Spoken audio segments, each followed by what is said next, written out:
साथियों, कोरोना की शुरुआत में देश में केवल एक ही टेस्टिंग लैब थी, लेकिन आज 2,500 से ज्यादा लैब्स काम कर रही हैं। शुरू में कुछ 100 टेस्ट एक दिन में हो पाते थे।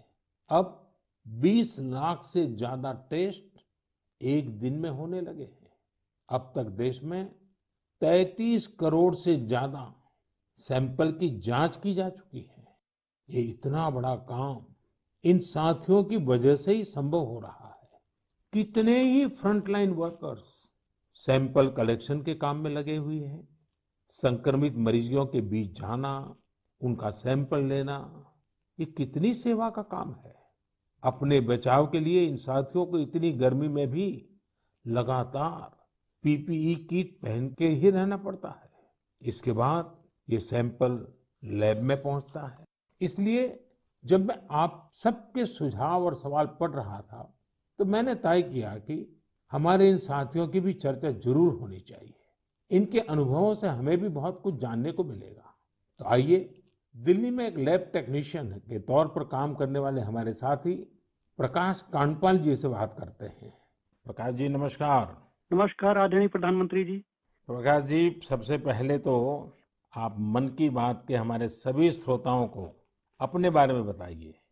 आप कितने समय से ये काम कर रहे हैं और कोरोना के समय आपका क्या अनुभव रहा है? क्योंकि देश के लोगों को इस प्रकार से न टीवी पर दिखते हैं, न अखबार में दिखते हैं, फिर भी एक ऋषि की तरह लैब में रह करके काम कर रहे हैं।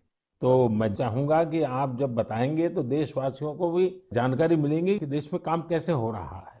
सर, मैं दिल्ली सरकार के स्वास्थ्य संस्थान institute of liver and biliary sciences नाम के हॉस्पिटल में पिछले 10 वर्षों से लैब टेक्नीशियन के रूप में कार्यरत हूँ।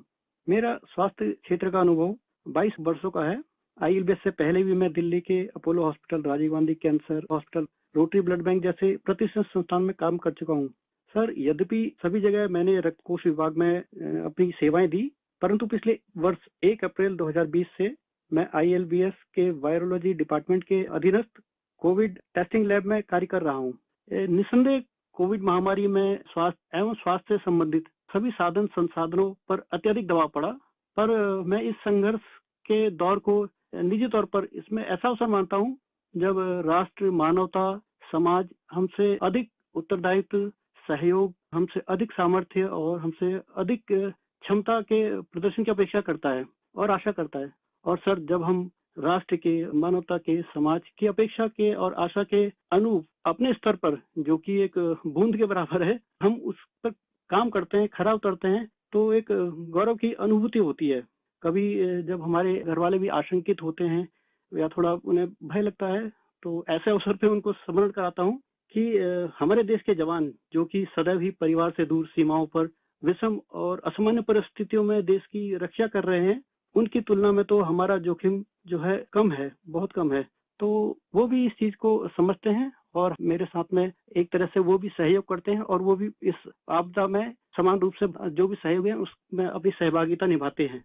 प्रकाश जी, एक तरफ सरकार सबको कह रही है कि दूरी रखो, दूरी रखो, कोरोना में एक दूसरे से दूर रहो, और आपको तो सामने से होकर के कोरोना के जीवाणुओं के बीच में रहना ही पड़ता है, सामने से जाना पड़ता है।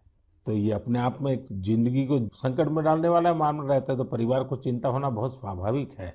लेकिन फिर भी ये लैब टेक्नीशियन का काम सामान्य संजोगों में एक है और ऐसी पेंडेमिक स्थिति में दूसरा है, और वो आप कर रहे हैं तो काम के घंटे भी बहुत बढ़ गए होंगे। रात रात लैब में निकालना पड़ता होगा, क्योंकि इतना करोड़ों लोगों का टेस्टिंग हो रहा है, तो बोझ भी बड़ा होगा। लेकिन अपनी सुरक्षा के लिए भी तो सावधानी रखते हैं कि नहीं रखते हैं? बिल्कुल रखते हैं सर। हमारे आईएलबीएस की जो लैब है वो डब्ल्यूएचओ से मान्यता प्राप्त है। तो जो सारे प्रोटोकॉल हैं वो इंटरनेशनल स्टैंडर्ड के हैं। हम त्रिस्तरीय जो हमारी पोशाक है उसमें हम जाते हैं लैब में और उसी में हम काम करते हैं और उसका पूरा डिस्कार्डिंग का, लेबलिंग का और उनको टेस्टिंग का एक पूरा प्रोटोकॉल है, तो उस प्रोटोकॉल के तहत काम करते हैं। तो सर ये भी ईश्वर की कृपा है कि मेरा परिवार और मेरे जानने वाले अधिकतर जो अभी तक इस संक्रमण से बचे हुए हैं। तो एक चीज है कि अगर आप सावधानी रखते हैं और संयम बरतते हैं तो आप थोड़ा बहुत इससे बचे रह सकते हैं। प्रकाश जी, आप जैसे हजारों लोग पिछले 1 साल से लैब में बैठे हैं और इतनी जहमत कर रहे हैं, इतने लोगों को बचाने का काम कर रहे हैं, जो देश आज जान रहा है। लेकिन प्रकाश जी, मैं आपके माध्यम से आपकी बिरादरी के सभी साथियों को हृदयपूर्वक धन्यवाद करता हूं, देशवासियों की तरफ से धन्यवाद करता हूं। और आप स्वस्थ रहिए, आपका परिवार स्वस्थ रहे, मेरी बहुत शुभकामनाएं हैं। धन्यवाद प्रधानमंत्री जी, मैं आपका बहुत बहुत आभारी हूँ कि आपने मुझे अवसर प्रदान किया। धन्यवाद भैया।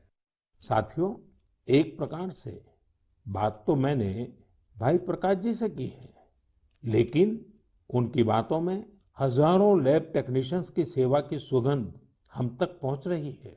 इन बातों में हजारों लाखों लोगों का सेवा भाव तो दिखता ही है। हम सभी को अपने जिम्मेदारी का भी बोध होता है। जितनी मेहनत और लगन से भाई प्रकाश जी जैसे हमारे साथी काम कर रहे हैं, उतनी ही निष्ठा से उनका सहयोग कोरोना को हराने में बहुत मदद करेगा।